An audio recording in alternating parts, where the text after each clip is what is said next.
Kembali lagi di Prime News, pemirsa. Pak Gus Pardi, jika Presiden Jokowi ingin cawe-cawe demi kepentingan bangsa dan negara, apakah menurut Anda ini kesempatan yang tepat sebetulnya kalau mau cawe-cawe untuk melepaskan MK dari dugaan kekuatan politik besar yang ingin mengubah sistem pemilu dari terbuka menjadi tertutup?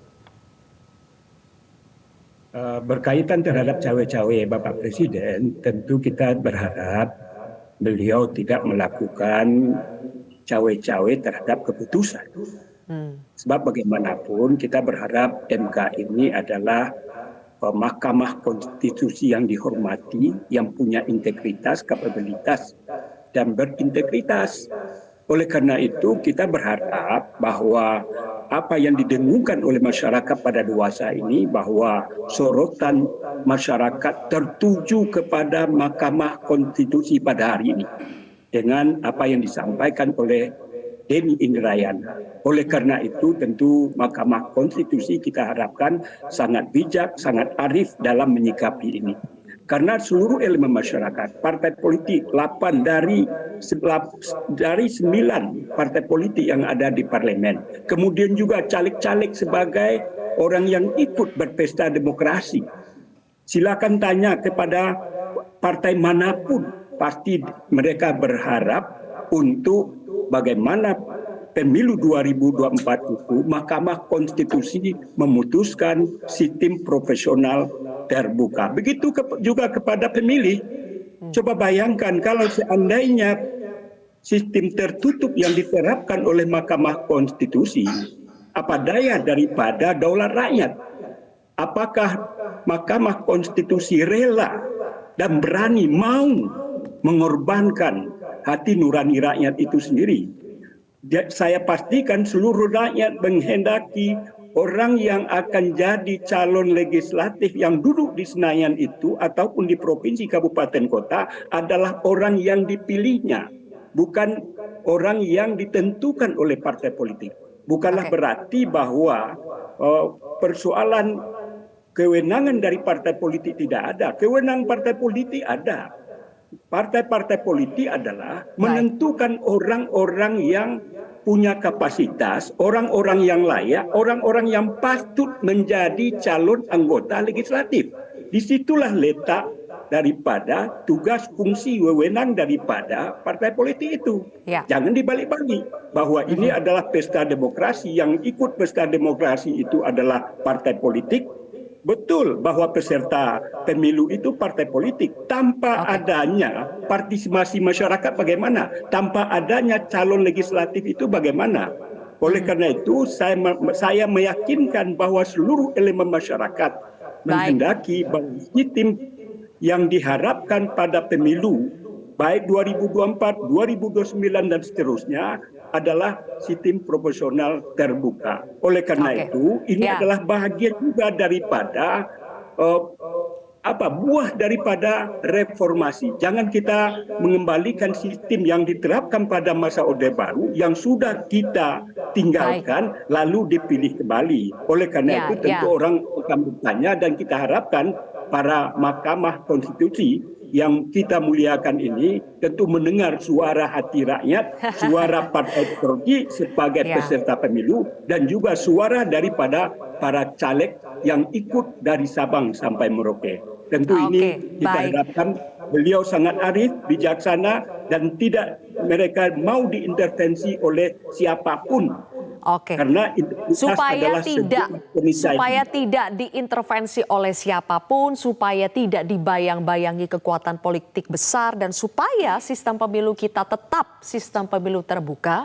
Mas Dedi, sekali lagi pertanyaan saya, apakah justru kali ini adalah kesempatan Presiden Jokowi kalau mau cawe-cawe demi bangsa dan negara dalam arti yang positif? Ya, secara normatif saya kira ini momentum agar kepercayaan publik terhadap Presiden Joko Widodo kembali menguat karena faktor-faktor tertentu yang belakangan mungkin dianggap sebagai keterlibatan Presiden dalam politik praktis yang begitu kental. Tetapi kita juga harus rasional. Warga negara juga saya kira perlu berpikir rasional dalam hal ini adalah sangat sulit percaya terhadap Presiden Joko Widodo untuk kondisi hari ini. Kenapa saya katakan demikian?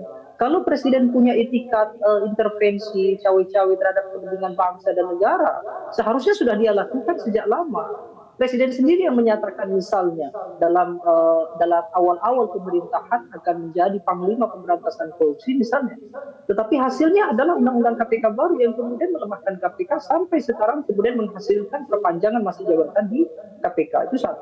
Yang kedua terkait juga dengan pemilihan, termasuk juga dengan sistem tertutup yang sedang diwacanakan ini. Jangan sampai ada tafsir yang justru lebih besar bahayanya dibandingkan hanya sekedar sistem tertutup. Sistem tertutup mungkin hanya sebatas wacana atau sebatas keputusan formal, tetapi tujuannya bisa jadi lebih jauh daripada itu. Misalkan saja tadi yang disampaikan oleh Pak Gus Pardi, Gaus misalnya, ada potensi konflik di tingkatan elit, termasuk konflik di tingkatan kandidat legislator misalnya. Ketika chaos politik itu terjadi, lalu kemudian itu dijadikan alasan oleh penyelenggara pemilihan umum bahwa pemilu tidak bisa dilaksanakan. Artinya apa? Tujuan keputusan atau sistem pemilu tertutup sebenarnya adalah untuk bagaimana meniadakan pemilu di tahun 2024. Itu tentu lebih berbahaya. Itulah sebabnya kemudian bahwa keputusan-keputusan MK ini tidak mungkin mereka bisa melanggar kewenangan kalau tidak ada yang mendukung di balik itu. Nah, persoalannya adalah hanya ada dua kelompok yang punya dukungan kuat dan mayoritas terhadap MK. Yang pertama adalah Presiden, yang kedua adalah DPR. Kalau kemudian DPR betul-betul tidak berada di balik dukungan pemilu tertutup, dalam artian tidak mendukung karena memang tidak bisa diintervensi juga oleh Presiden, maka mau tidak mau mereka tidak perlu berdiri serentak 8 fraksi, itu tidak perlu. Mereka cukup saja tidak mematuhi karena mereka yang punya kewenangan undang-undang. MK tidak bisa memutuskan bahwa pemilu tertutup atau terbuka. Yang bisa mereka lakukan hanya merekomendasikan, kemudian meminta supaya DPR memperbaiki undang-undangnya. Kalau memang undang-undang itu ada undang-undang lain yang dilanggar. Tapi sepanjang itu tidak ada, saya kira tidak akan bisa berjalan kira-kira. Baik. Oke, Mas Dedi, terakhir nih ya. Pak Gus Pardi, semacam ada adu kekuatan ketika di DPR, misalnya kemarin Habibur Rahman mengatakan bisa saja DPR yang saat ini sedang merevisi Undang-Undang MK, akhirnya seolah-olah ada saling balas ya kalau MK betul-betul mengubah sistem pemilu. Kenapa ada adu kekuatan seperti ini? Apakah ini juga strategi dari DPR supaya MK tidak mengubah sistem pemilu? Sebetulnya bukan adu kekuatan, cuman DPR menilai bahwa MK ini sudah offset terhadap tugas, fungsi, dan wewenang yang diberikan oleh DPR ataupun undang-undang terhadap fungsi, tugas, dan wewenang itu. Harusnya MK itu harus mengacu kepada undang-undang. Apa tugas, fungsi, dan wewenang. Sebagaimana dikatakan tadi bahwa juga banyak media yang menyatakan tugas, fungsi, dan wewenang MK itu apa? Kan menguji, tidak menentukan. Oleh karena itu, banyak hal yang sebetulnya perlu kita kritisi terhadap apa yang sudah diputuskan oleh Mahkamah Konstitusi itu. Baik. Oleh karena itu, seperti yang dikatakan tadi, masa jabatan dan lain sebagainya. Masa jabatan MK ini bagaimana? Ya, baik. Kan dia sendiri yang menilai. Kok dia sendiri masa jabatannya tidak 4 atau 5 tahun? Jadi bukan ranah kita untuk mendiskusikan itu. Ya, oleh karena baik, itu kembali begitu kepada topik. Oleh karena itu sebetulnya DPR bukan adu kekuatan, tetapi ingin mengingatkan kepada MK agar kembali kepada khitah bahwa dia itu bertugas dan berfungsi untuk menguji materi terhadap undang-undang. Apakah undang-undang yang kami buat ini bersama pemerintah bertentangan dengan undang-undang dasar atau tidak? Kalau tidak, Pak Gus Pardi, ya sudah kami tangkap. Kan harusnya begitu dia melakukan pandangan terhadap judicial review yang dilakukan oleh siapa. Ini jadi hanya sekedar mengingatkan ya, mudah-mudahan mempan ini buat MK yang akan segera mengambil keputusan. Terima kasih Pak Gus Pardi Gaus dan juga Mas Dedi Kurniasyah telah bergabung bersama kami di Prime Time.